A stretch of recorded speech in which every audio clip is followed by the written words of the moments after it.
adanya penekanan tuh karena disebabkan oleh pembesaran prostat. Nah, jika terjadi pembesaran prostat tadi secara fisiologi, tadi penyempitan uretra tentunya nanti akan berdampak apa?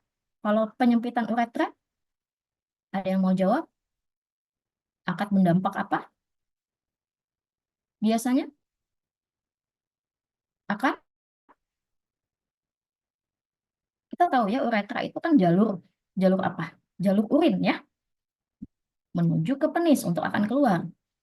Kalau itu tuh jalur tersebut eh, mengecil, apa yang terjadi? Susah kencing, Bu. Susah kencing. Iya, betul ya.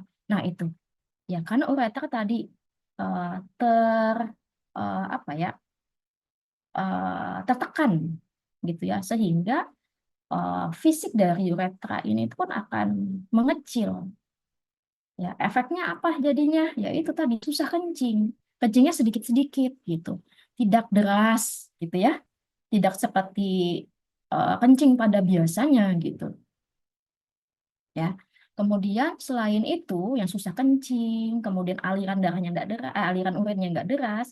Kemudian apalagi? Kemudian nanti akan berpengaruh terhadap kandung kemih gitu ya. Kandung kemihnya akan menjadi inflamasi. Kalau terjadi inflamasi pada kandung kemih, apa yang terjadi? Akan meningkatkan risiko infeksi, gitu ya. Meningkatkan infeksi maupun kerusakan jaringan pada kandung kemih, ya. Dan urin yang harusnya dibuang, harusnya keluar dari kandung kemih akan tertahan, ya, akan tertahan di kandung kemih. Nah, itulah dapat menyebabkan radang dan infeksi tadi, dan juga dapat menyebabkan misalnya ada batu, gitu ya, batu kandung kemih, dan lain-lain. Nah, itu adalah salah satu gejala, salah dua gejala yang kita sebut dengan LUTS. Jadi pembesaran prostat ini dapat menyebabkan LUTS tadi, lower urinary tract avoiding symptoms. Tadi jarang kencing, susah kencing, aliran urinnya tidak normal, adanya infeksi, adanya radang di kantong kemih ataupun di uretra, yaitu LUTS.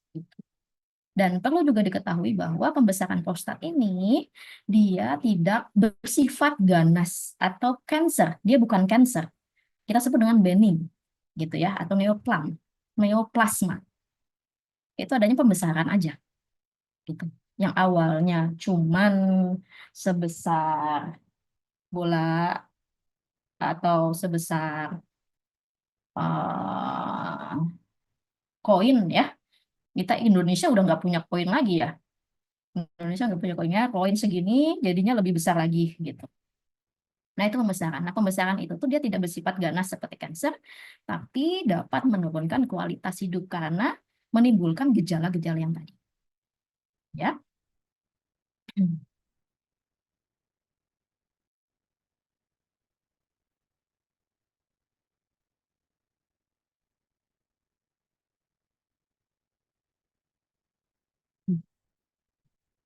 Kemudian pada laki-laki mana sih yang bisa atau yang dapat eh,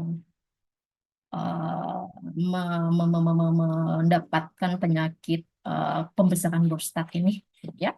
Nah, yang pertama tentunya tidak semua laki-laki, baik itu anak-anak sampai ini ya. Jadi ada faktor usia lah kita sebut ya, faktor usia. Jadi yang menjadi faktor utama dalam BPH ini pertama tentunya adalah usia-usia yang sudah memasuki di atas 40 tahun ya, di atas 40 tahun. Nah, itu rentan ya, rentan. Saya bilang rentan kenapa? Kalian harus tahu artinya rentan. Rentan itu enggak semua ya, tapi bisa mudah ditemui gitu ya. Jadi ketika nanti partisipan ini yang laki-laki ini berusia 40 tahun ke atas, jadi ketika sudah usia di atas, kalian juga harus paham kalian akan rentan mendapatkan pembesaran prostat. Jika apa? Jika tentunya mulai dari sekarang pola hidupnya tidak baik, gitu ya, pola hidup tidak baik, gitu. Tapi bisa nggak Bu, kalau misalnya usianya itu kurang dari 40 tahun, dapat atau dia sudah punya pembesaran prostat? Bisa, ya, bisa.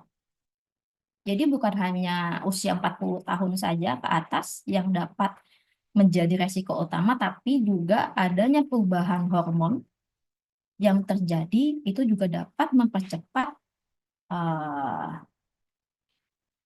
mendapatkan penyakit pembesaran prostat ini. Bagaimana sih bisa hormon itu berubah? Ya, salah satu utamanya adalah gaya hidup yang tidak sehat, gitu ya, gaya hidup yang tidak sehat. Bukan hanya laki-laki saja, perempuan juga, gitu ya, perempuan juga, bahkan perempuan lebih rentan dalam perubahan hormon. Nah, jadi semua gender bisa mengalami perubahan hormon. Nah, ketika laki-laki mengalami perubahan hormon, terutama adalah hormon yaitu kita sebut dengan dihidrotestosteron, ya. Jadi hormon dihidrotestosteron ini berasal dari hormon testosteron, gitu ya. Jadi berasal dari hormon testosteron yang meningkat, kemudian dibarengi dengan enzim. Ada enzim tertentu yang dapat meningkatkan produksi dari DHT ini, dihidrotestosteron.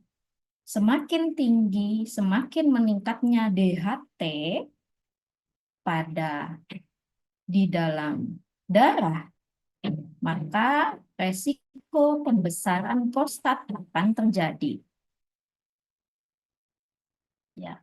Nah, pembesaran prostat yang terjadi akibat peningkatan hormon DHT ini di bagian zona transisional prostat.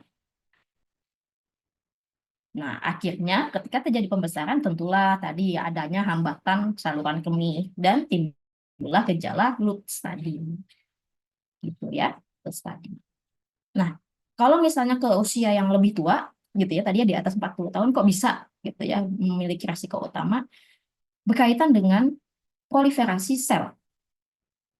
Ya, sel apapun itu di dalam tubuh, semakin tua usia kita, semakin lambat profilasi, semakin cepat profilasi sel, lambat pertumbuhannya, gitu ya, sehingga itu tadi dapat menyebabkan terjadinya peradangan pada prostat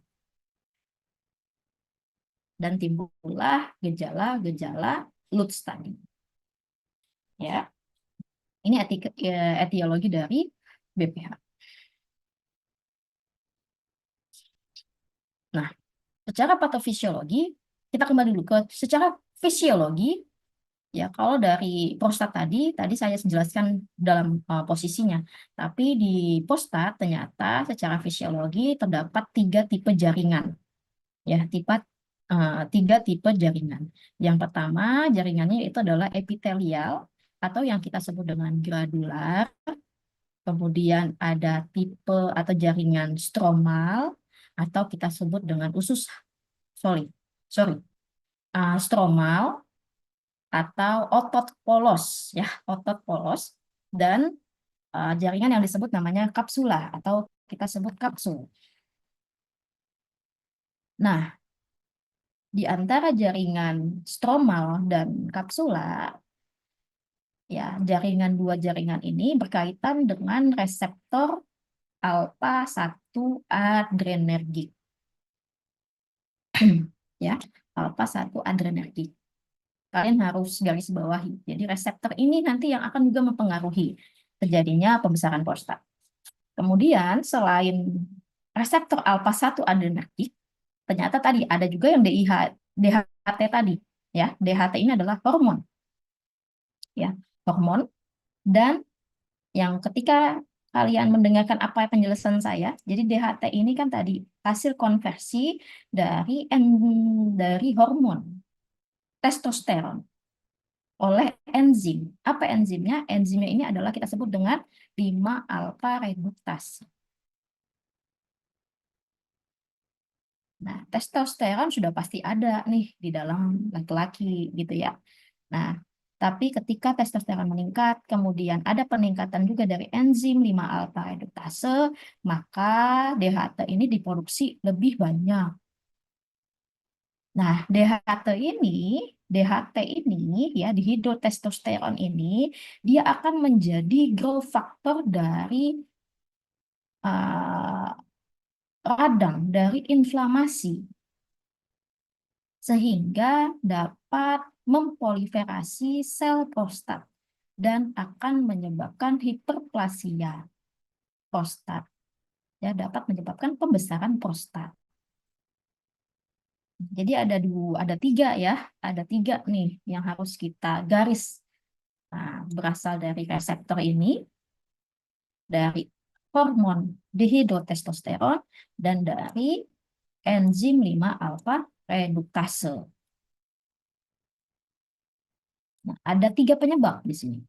Penyebab terjadinya hiperplasia, pembesaran prostat. Oke? Nah, hmm,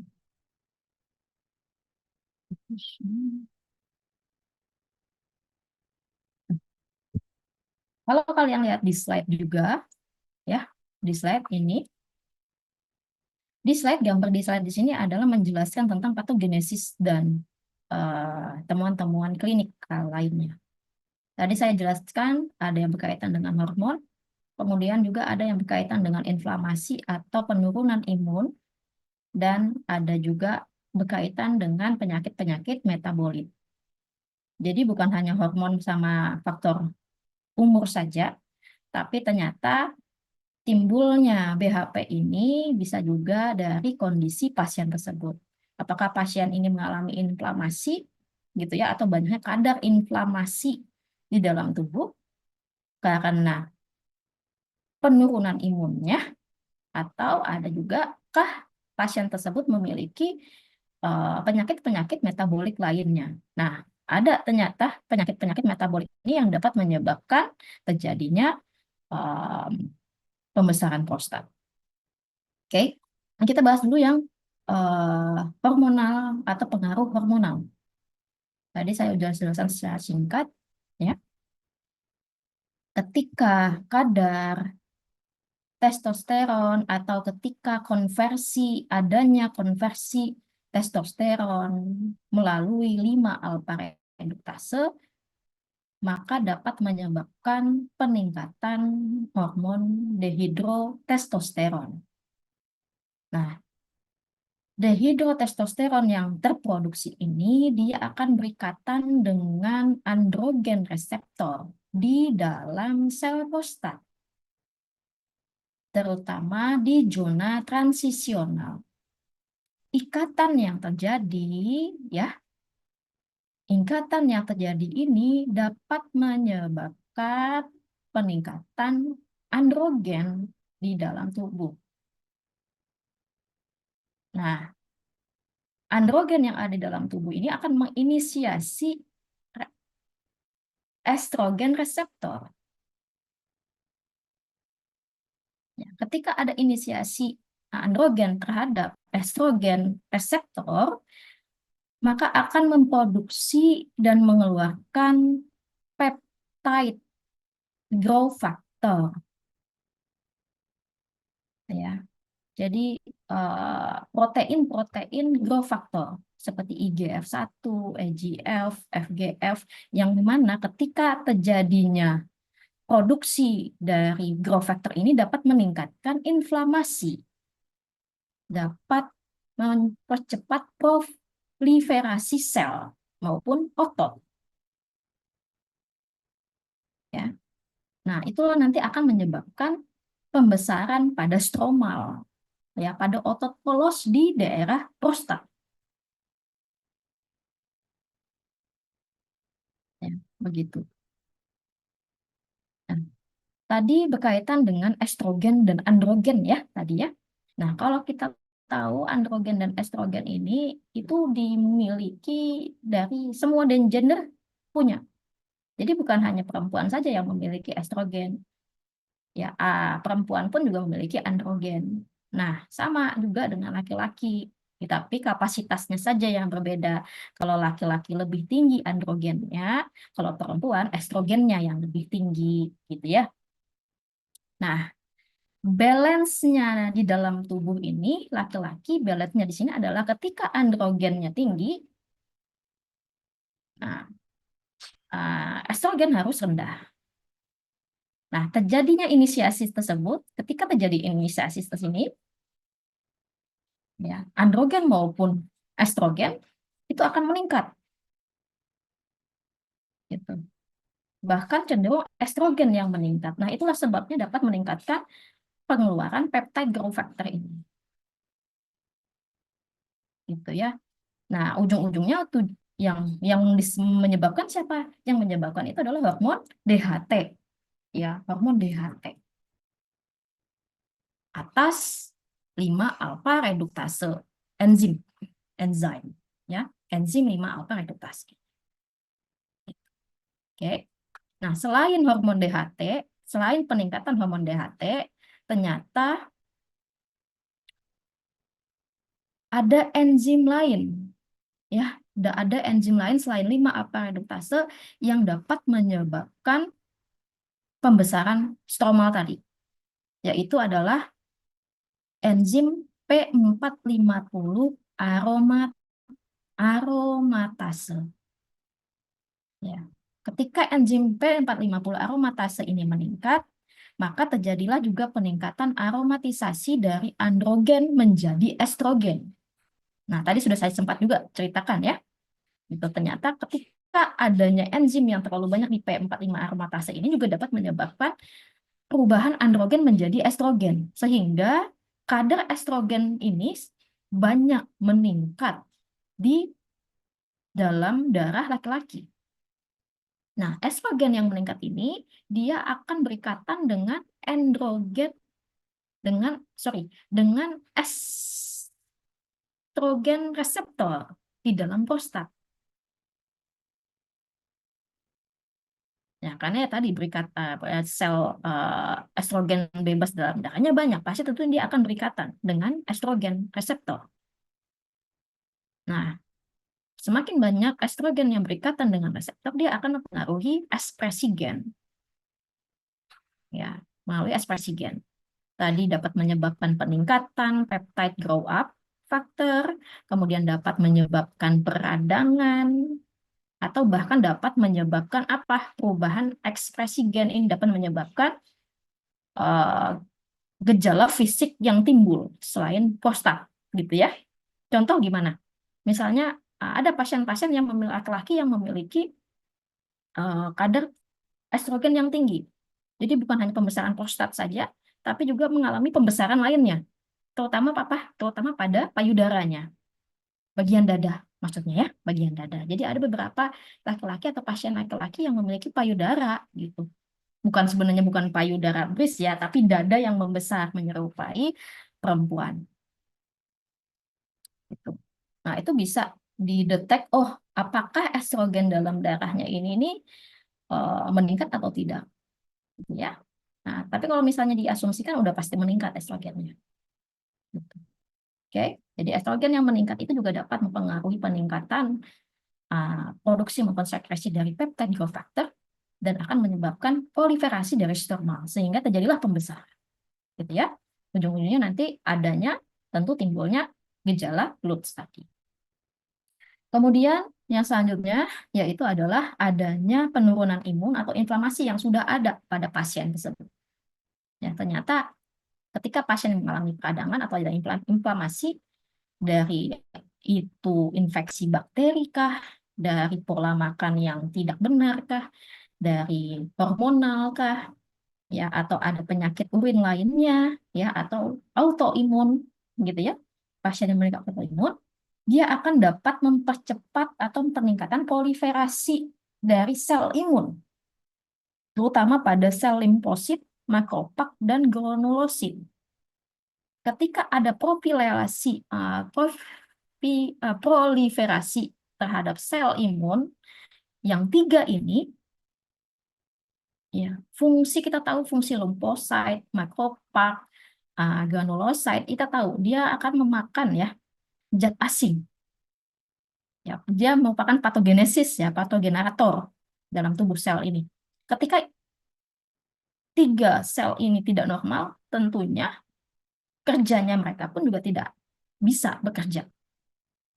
Terjadilah peningkatan inflamasi, gitu ya. Terjadilah peningkatan inflamasi, kerusakan pada jaringan, dan banyaknya aktivasi dari sitokain. Ya, dari interleukin 2 akan meningkat, interleukin 15 maupun 17 akan meningkat. Nah, peningkatan 3 interleukin ini dapat menyebabkan pembesaran atau kerusakan yang kronis pada prostat.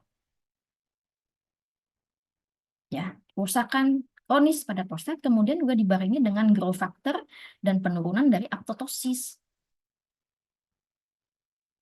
Sehinggalah terjadinya pembesaran pada stromal tadi, jaringan stromal ya, atau otot halus tadi.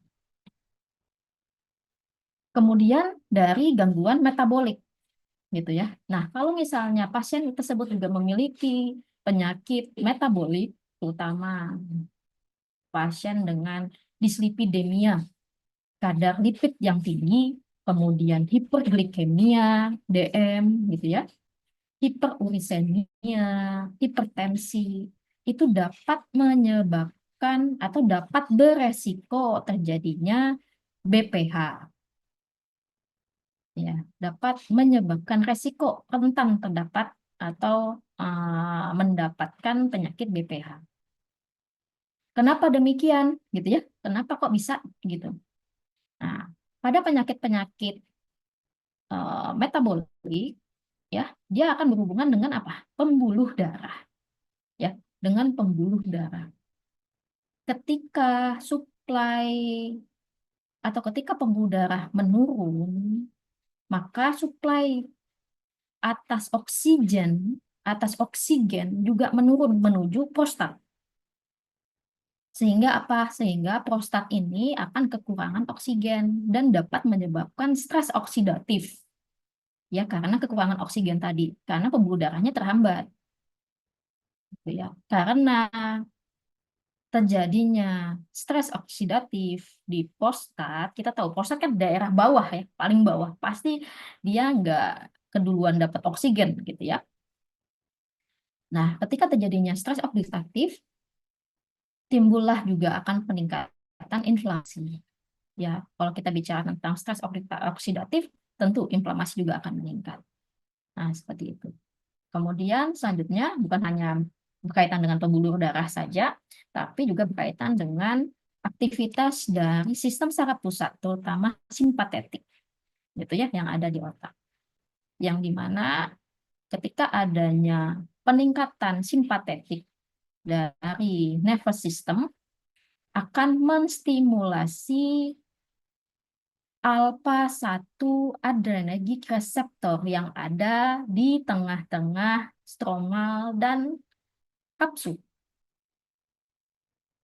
Bukan hanya alpha 1 adrenergic receptor saja, tapi juga dapat meningkatkan beta 3 adrenergic receptor dan muscarinic receptor. Dia akan menstimulasi. Ketika terjadi stimulasi atas reseptor-reseptor ini, maka apa? Maka akan berpengaruh terhadap muscle, terhadap otot halus. Ya, otot halus juga akan meningkat masanya, ya, meningkat masanya dan terjadilah pembesaran prostat di dalam stromal.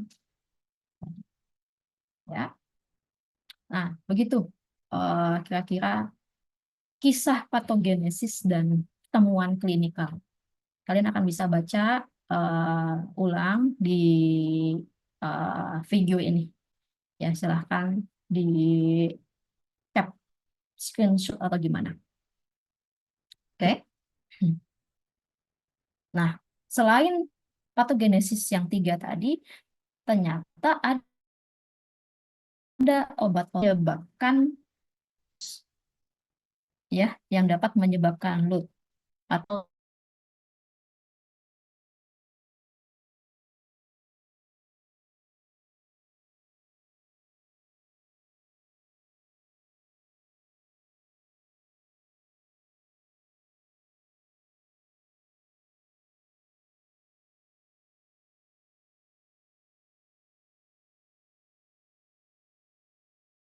aldosteron, maka semakin rentan juga berubah menjadi DHT oleh enzim 5 alfa reduktase. Ya. Kemudian ada juga obat dengan kelas alfa adrenergic agonis. Ya. Nah, kenapa bisa? Seperti contohnya adalah phenylephrine, pseudoephedrine, dia dapat meningkatkan simulasi. Ya, tadi dapat meningkatkan simulasi dari reseptor dari alfa.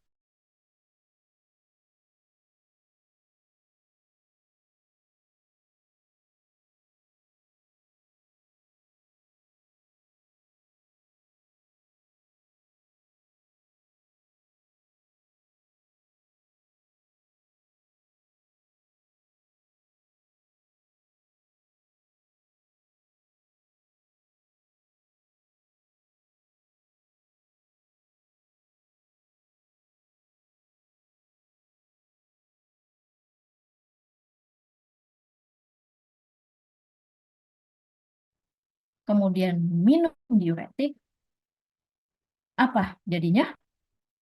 Urinnya semakin banyak, tapi nggak bisa keluar, gitu ya. Akan memperparah tentunya, ya, kira-kira seperti itu. Nah, gejala kliniknya apa? Ya tentu tadi ya pembesaran prostat, yang dimana bisa dilihat dari hasil digital rektal exam. Jadi nggak bisa nih, secara fisik nggak bisa, kecuali secara fisik memang udah benar-benar besar gitu ya, ada benjolan gitu ya. Itu pun juga harus dibuktikan. Apakah benjolan itu berasal dari pembesaran prostat atau adanya tumor? Beda ya, sekali lagi beda. Prostat, pembesaran prostat dengan tumor itu berbeda. Oke, kalau kita bicara tentang tumor itu berarti sel, ya selnya yang abnormal gitu di dalam prostat tersebut. Nah, pembesaran prostat biasanya itu dilakukan oleh atau dilakukan melalui digital rectal exam. Jadi ada alat yang di mana kita bisa melihat berapa kali pembesaran prostat ini. Jadi bisa menghitung berapa gram kira-kira prostat itu, gitu ya. Apakah dia membesar? Pembesarnya pun juga berapa besar, gitu ya. Nah, itu bisa kita buktikan dan kita juga bisa membuktikan apakah BPH ini nih tadi BPH atau cancer atau tumor tadi. Ya. Kemudian dapat juga dicek melalui pembesaran kandung kemih. Bagaimana cekannya?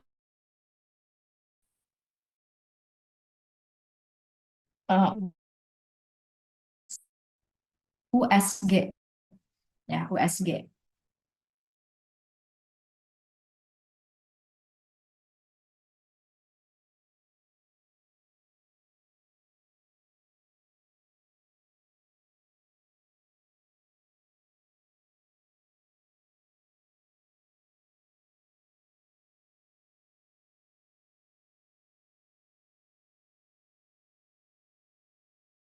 Bagaimana flow dari urin tadi?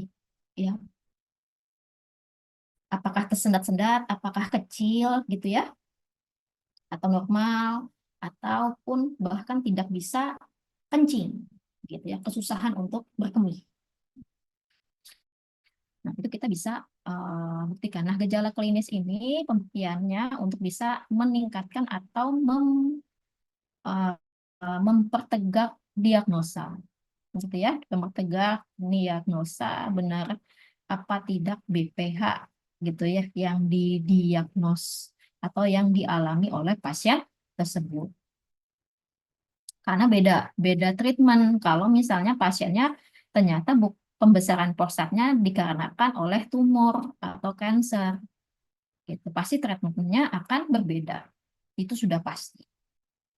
Ya. Nah, kemudian untuk eh, apa namanya tingkat derajat kesakitan ya, derajat kesakitan BPH ini dibagi atas tiga, yaitu ringan, kemudian moderat dan berat, ya mild, moderate, and severe.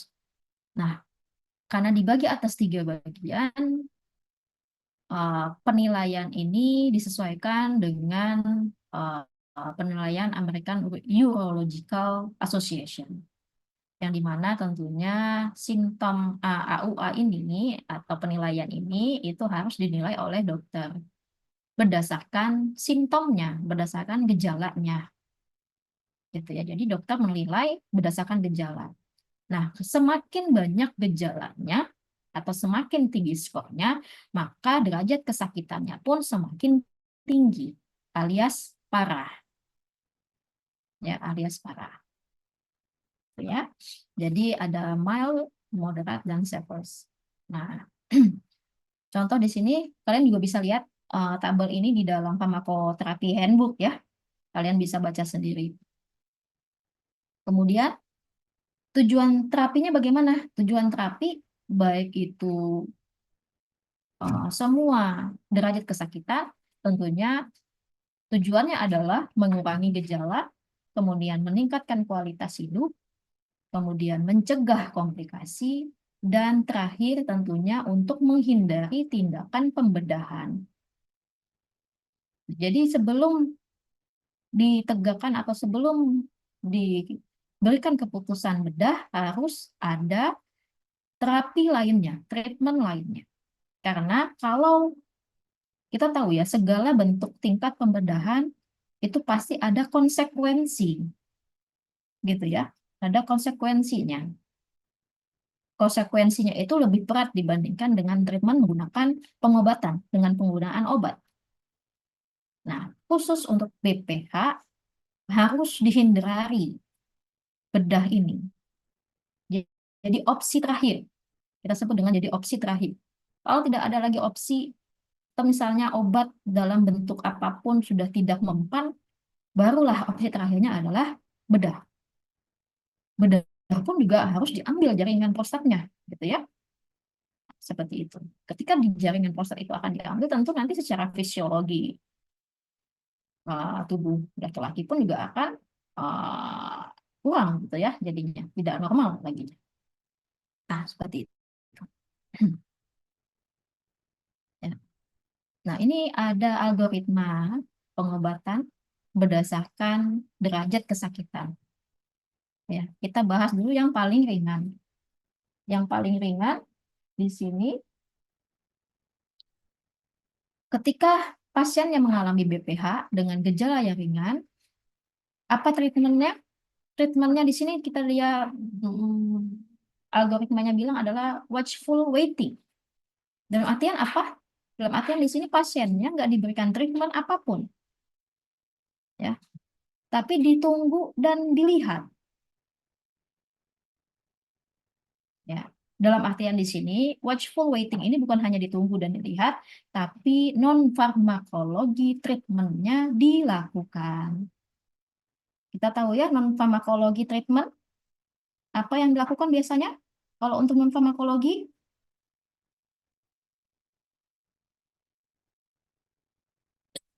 apa?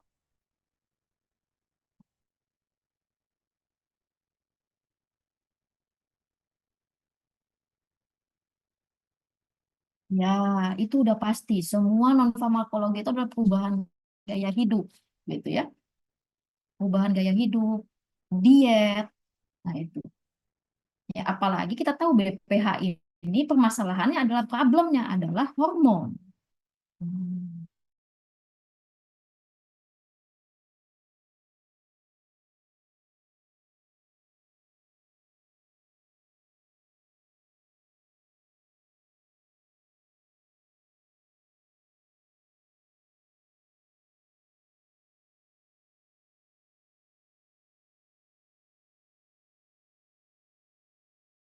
Untuk yang ringan.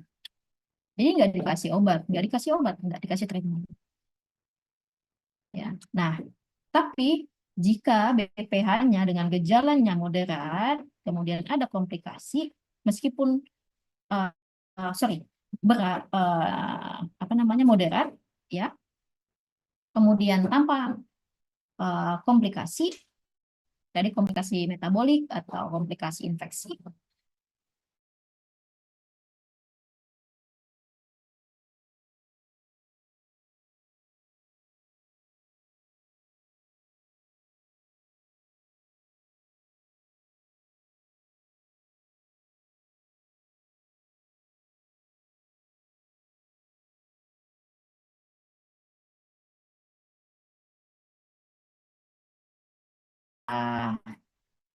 berikan.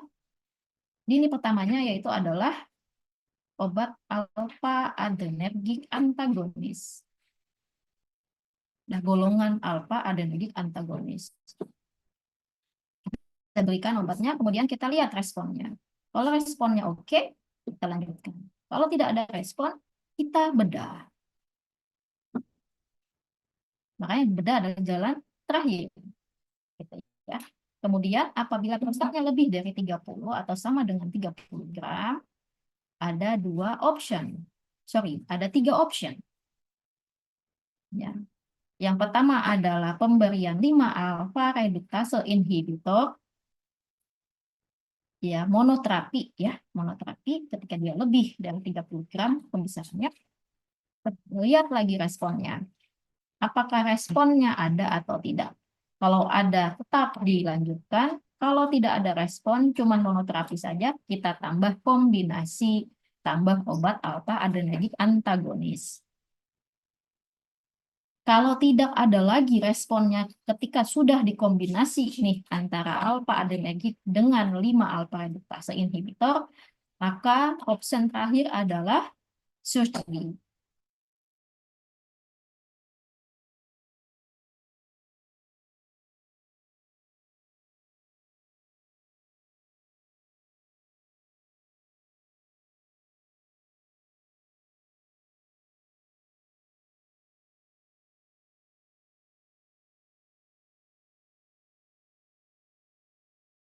Harus operasi.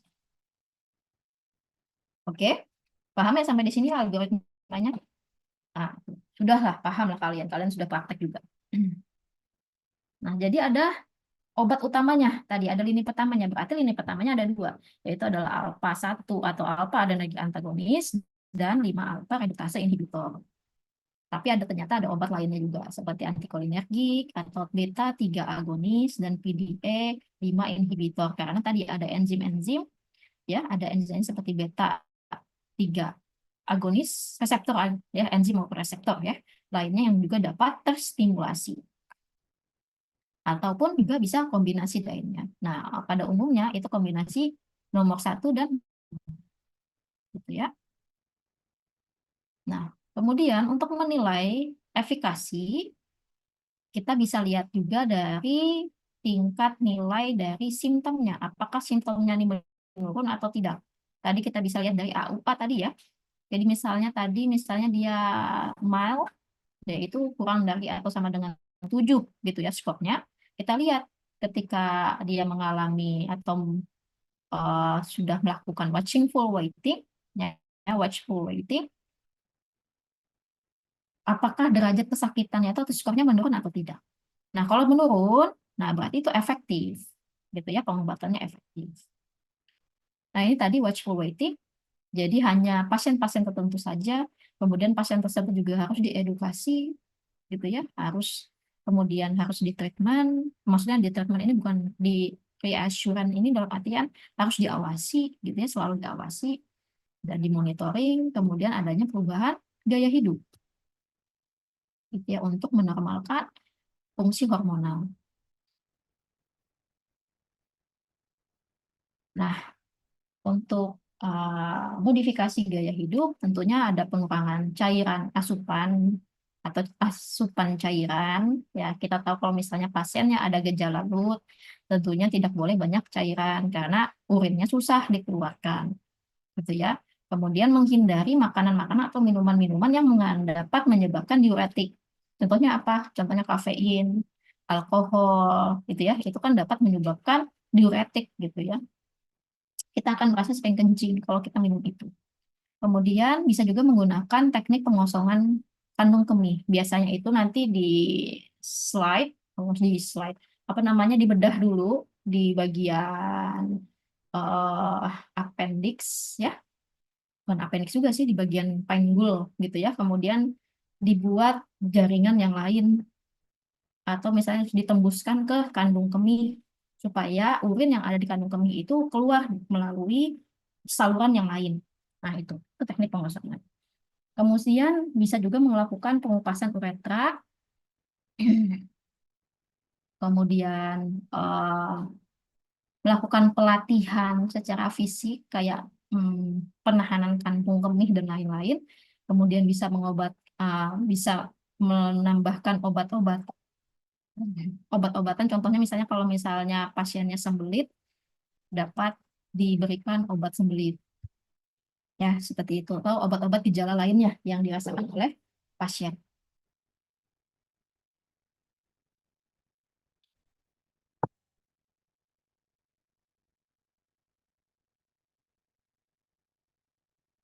Kemudian untuk akan atau eh, goal terapi dalam pengobatan prostat ini, dia ada dua macam, gitu ya. Ada yang bersifat pendek dan ada bersifat panjang. Ya, bersifat pendek dan bersifat panjang. Kalau bersifat pendek atau short term, biasanya itu hanya cepat untuk menyembuhkan atau menghilangkan eh, gejala loop tadi dan mengurangi gangguan yang terjadi, gitu ya. Kemudian meningkatkan aliran urin dan meningkatkan kualitas hidup secara cepat, ya. Itu short term. Kemudian yang long term, dia akan memperbaiki gejalanya, merelief simptom, gitu ya, sehingga gejala tersebut akan hilang sepenuhnya. Kemudian menghambat progresi simptomnya, kemudian maintenance, gitu ya, menjaga aliran urin agar tetap baik, ya, kemudian menurunkan volume prostat dan juga dapat menurunkan resiko terjadinya atau resiko peningkatan derajat kesakitan BPH dan mengurangi eh, tindakan operasi. Jadi ada dua macam ya pengobatan ini, ada yang short term dan ada yang long term.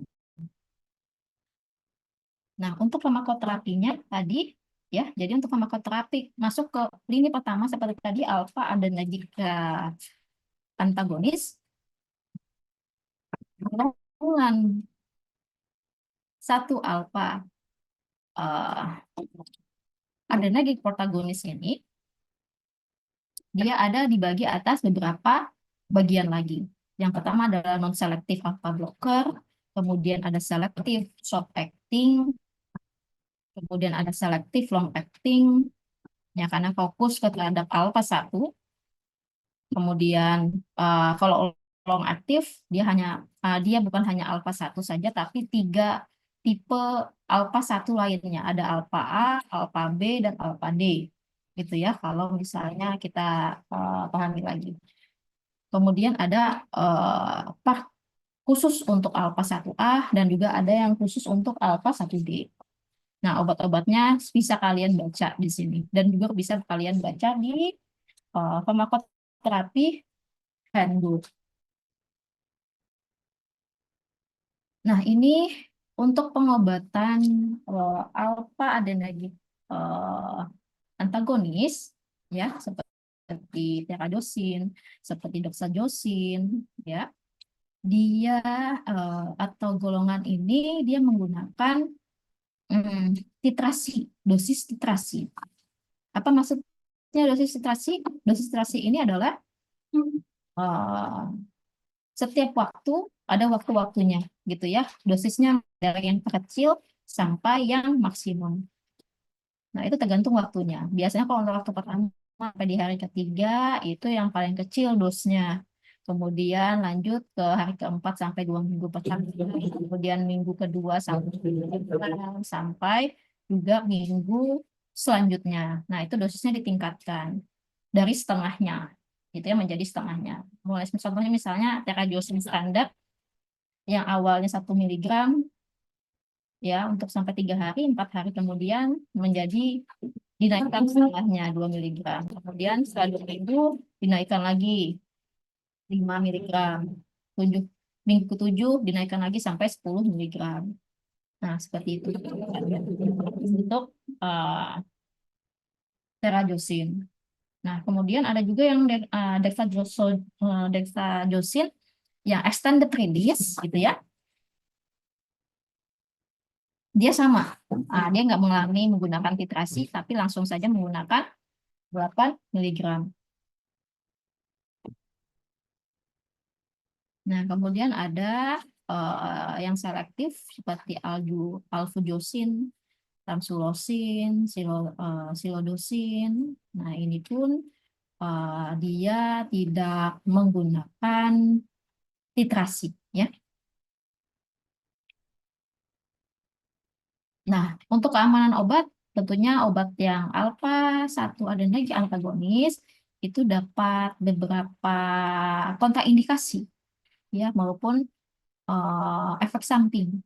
Nah, jadi memang harus diperhatikan, harus diawasi keamanan obatnya, gitu ya, karena dapat menyebabkan asma, ada dapat menyebabkan eh, meriang, penyakit nasal, kemudian dapat juga sewaktu-waktu dapat meningkatkan tekanan darah, gitu ya, atau aneuploidy, bahkan juga dapat menyebabkan intraoperatif plovy iris. Jadi ada abnormalitas pada mata, gitu ya.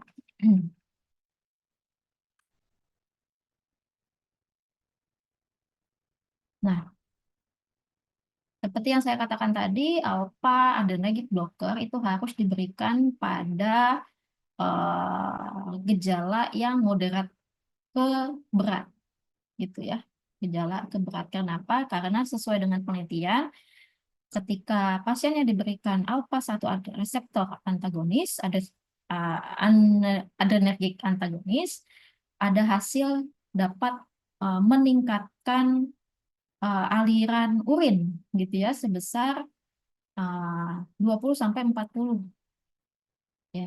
20 sampai 40 aliran, sorry, uh, 20 sampai 25, ya, 20 sampai 25 persen dapat meningkatkan, dan bahkan juga dapat meningkatkan sampai 30 sampai 40 untuk menurunkan derajat kesakitan. Nah, kemudian untuk golongan 5 alpha reductase inhibitor, kita tahu ada dua macam obat, yaitu adalah dutasterid dengan finasteride. Ya, nah, obat 5 alpha reductase inhibitor ini dapat menyebabkan penurunan volume. Volume prostat yang tadinya besar, dia dapat menurun.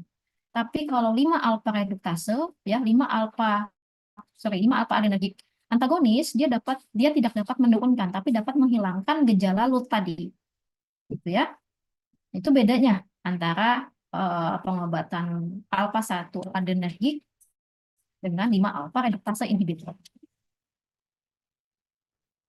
Nah, obat 5 alpha reductase hanya dua saja. Nah, di sini berdasarkan penelitian berkaitan dengan farmakokinetik dan clinical role itu sebenarnya masih belum jelas, karena kekompleksitas dari pengobatan dari obat ini, gitu ya. Tapi secara penelitian 5 alpha reductase ini pun juga dapat menurunkan gejala LUTS tadi sekitar 15 sampai 30%. Kemudian dia juga dapat menurunkan volume dan bisa sampai 30%-nya. Kemudian bisa meningkatkan pengeluaran urin, ya. Kemudian uh, pembesaran urinnya juga dapat menurun. Kemudian dapat menurunkan ketika pasien mengalami hematuria. Kemudian dapat meningkatkan apoptosis tadi di stroma maupun di epithel. Kemudian dapat menurunkan juga tekanannya pada saluran kemih.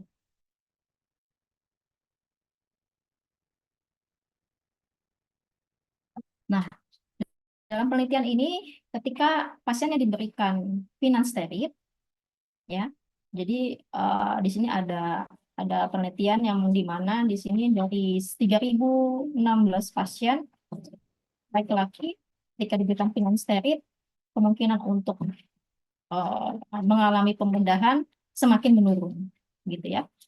Ini dibandingkan dengan placebo.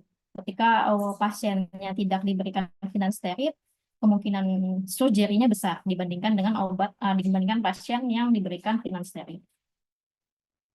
Jadi dapat kesimpulkan bahwa finasteride ini dapat menurunkan tindakan operasi. Nah, di slide yang kalian lihat, di sini ada dua kelas yang berbeda. Jadi perbedaannya itu jelas ya. Ketika kita memberikan alpha 1 adrenergic antagonis, dia cuma sifatnya bersifat short term. Ya, dia hanya bersifat jangka pendek saja. Gitu.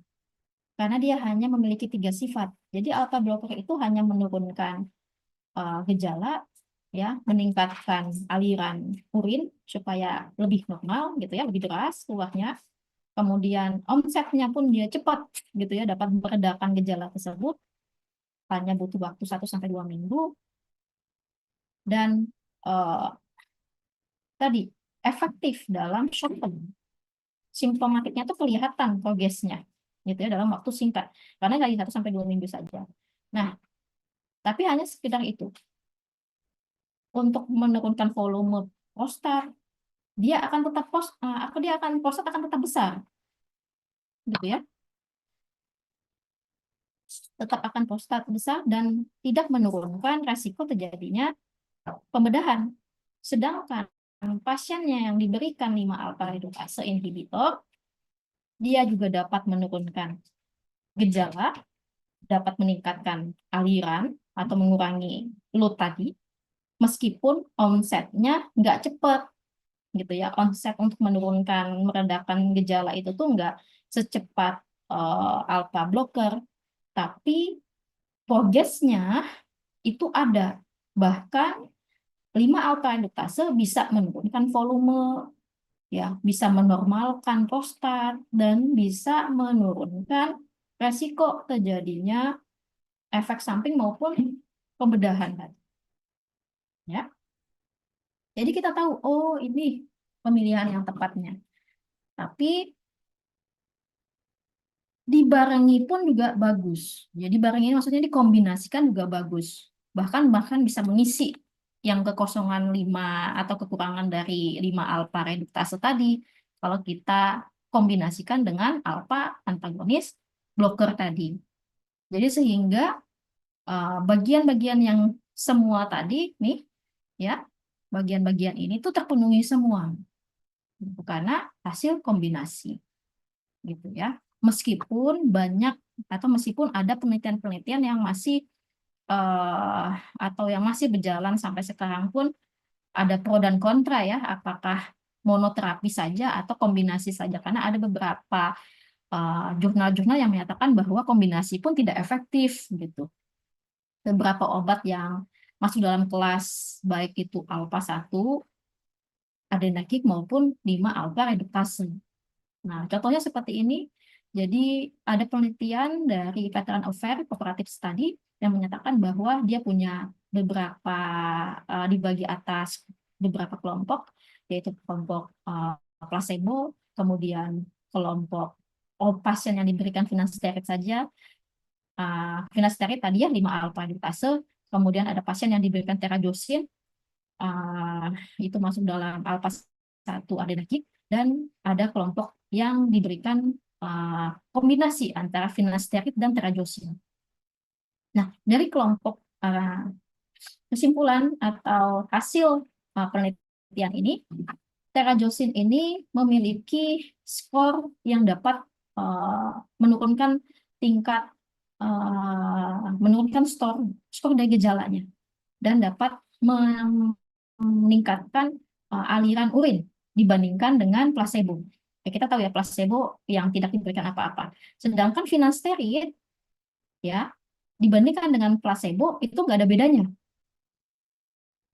dalam penelitian ini, ya, dalam penelitian ini. Dan juga pada saat kombinasi antara finasteride dan terazosin pun tidak lebih bagus dari kelompok terazosin saja. Nah, jadi dalam penelitian yang dilakukan veteran ini, itu terazosin atau alpha 1 adrenergic itu lebih bagus, ya, lebih bagus. Nih, kalau dibandingkan dengan finasteride dan terazosin. Nah, kemudian ada lagi penelitian yang lain, sehingga apa ya, dalam hasil penelitian tersebut sehingga ada beberapa waktu memang oh oke, alpha 1 beta blocker itu lebih baik dibandingkan dengan apa, dengan 5 alpha reduktase gitu. Ya dalam apa, dalam konteks, dalam artian di sini konteksnya adalah menurunkan eh, apa itu nama, flow gitu ya, aliran aliran urin.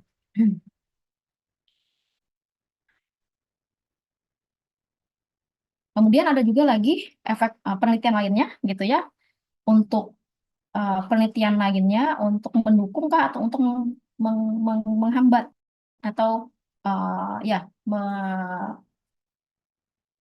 mendukung dari penelitian yang sebelumnya, atau memang ada ada sanggahan gitu ya, menyanggah penelitian yang sebelum ada.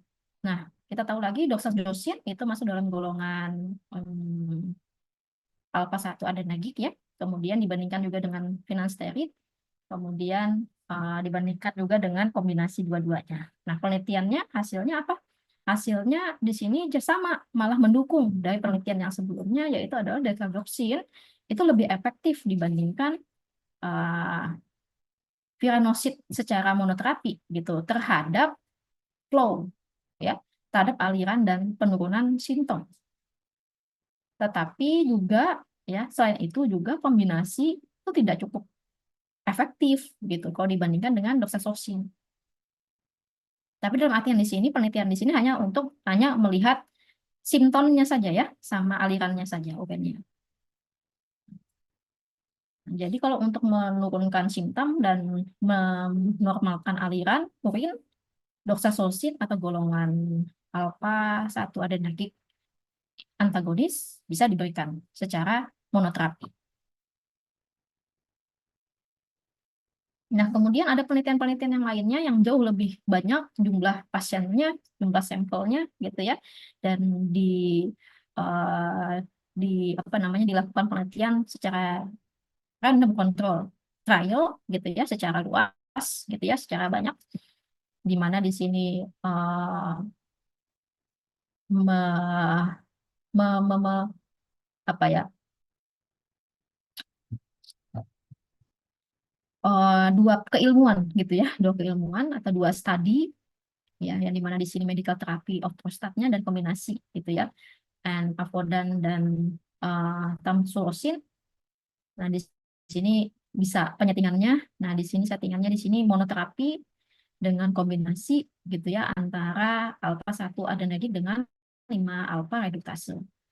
Nah satu digunakan atau satu dilakukan di Amerika, kemudian satu secara RCT, jadi semua internasional. Dan jumlahnya pun juga banyak ya, sekitar 3.000 sampai 4.800 sampai 500. Dan follow up time-nya pun, waktu pengerjaannya pun atau waktu penelitiannya pun sampai 5 tahun bahkan 5 tahun setengah. Ya. Kemudian mendapatkan hasil rata-rata size prostat ya, dari penelitian yang ada, kemudian antigennya juga. Nah, dari penelitian ini kita dapatkan hasil bahwa persentasi persentasi pasien, ya ini persentasi pasien yang kita bisa lihat di sini lebih jelasnya ya. Jadi kombinasi ya, di sini kita bisa lihat bahwa persentasi untuk peningkatan progresi tingkat kesakitan itu semakin meningkat ketika tidak diberikan terapi gitu ya. Kita bisa lihat dari placebo-nya ini. Ya, dari placebo-nya ini. Nah, jadi semakin lama pasien yang tidak diberikan terapi, maka terjadinya peningkatan progres dari peningkatan kesakitan, derajat kesakitan. Tapi kita bisa lihat di sini terjadi perbedaan yang signifikan ketika pasiennya ditambahkan dengan terapi kombinasi. Jadi setiap tahun kita lihat sampai 5 tahun setengah, dia persentase peningkatan progresinya lebih rendah insidennya ya. Progresi insidennya lebih rendah dibandingkan dengan placebo dibandingkan dengan monoterapi, baik monoterapi alpha 1 adrenergic antagonis maupun dengan 5 alpha reduktase. Ya. Nah, dari penelitian ini dengan yang RCT tadi, kemudian skala internasional, ya, multi center gitu, dapat dijadikan referensi pengobatan, gitu ya, dapat dijadikan referensi pengobatan karena cukup signifikan, gitu ya, dari metode analytical statistik sangat signifikan terjadinya perbedaan yang signifikan antara uh, monoterapi maupun tidak diberikan pengobatan, gitu ya. Jadi efektif lah kita bisa bilang kombinasi ini efektif antara doxazosin dengan dosis 4 sampai 8 miligram per hari dan finasteride 5 miligram per hari. Itu ya. Nah, itu untuk dua kelas monoterapi utama tadi, lini pertama obat. Kemudian ada lini lainnya tadi ya, ada lini kedua dan ketiga, yaitu adalah ada obat-obat yang kita sebut dengan antikolinergik, itu juga dapat diberikan seperti obat-obatan yang ada tergantung yang bisa kalian lihat di daftar tabel ya. Jadi sesuaikan saja apa yang mau dipilih karena antikolinergik itu dengan mekanisme yang sama, gitu ya, dengan mekanisme yang sama. Kemudian juga ada yang namanya ada agen yang namanya fosfolidiesterase inhibitor seperti sildenafil, tadalafil, vardenafil. Ya, ini bisa juga digunakan untuk tambahan pengobatan. Nah, tentu penambahan obat ini pun dapat meningkatkan eh, apa? Dapat meningkatkan pengeluaran biaya lebih banyak pasiennya, gitu ya.